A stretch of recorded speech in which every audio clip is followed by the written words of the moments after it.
So this airplane is a 330-900. This is one that usually flies, crossover, going over to Europe and whatnot. So this airplane is one that typically does the long haul flights going across the ocean, going down to South America, over to Europe and stuff like that, right?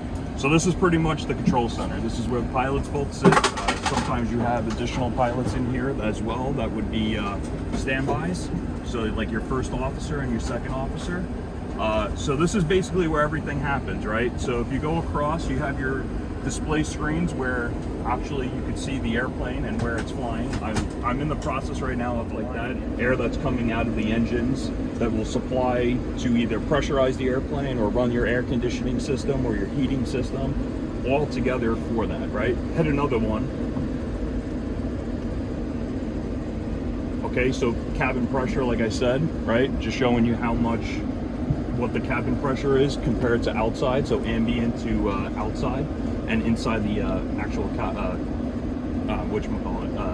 airplane itself against the like that air that's coming out of the engines that will supply to either pressurize the airplane or run your air conditioning system or your heating system all together for that, right? Hit another one. Okay, so cabin pressure, like I said, right? Just showing you how much, what the cabin pressure is compared to outside, so ambient to outside, and inside the actual airplane itself against the levels to it. So climb, max continuous thrust, or toga, which is basically takeoff or go around power, is what actually propels the airplane when it's on the runway or when it's flying through the air. Over here, these two panels, there's one up over there as well.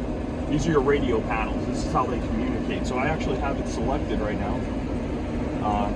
We'll leave it on, but we'll see if somebody starts to call and talk, so you can listen in the background, right? It is a live airport. There is live flights going on, and all this stuff is happening. So you will hear people talk on this radio for Kennedy Ground. That's the airplanes moving to the runway and getting ready for the takeoffs. So if there is some movement, we will hear stuff going on. You could turn it a little bit louder. Just turn that switch. Yep, that one, just turn it to the right. Kennedy Ground, proceed on to runway 31. Right, change your heading, right? So if you watch the screen, you see the little triangle moving, right? I'm changing that. If you look on the other screen where it says 100 right now up on the top, your airspeed, you see I could dial in a new airspeed. And it'll actually, the airplane's smart enough that it'll actually take you up to that speed until it hits it, then it stops. Right? And then it will maintain that speed for what you want. You can do the same thing with the altitude, 7,000, 35,000, whatever you want.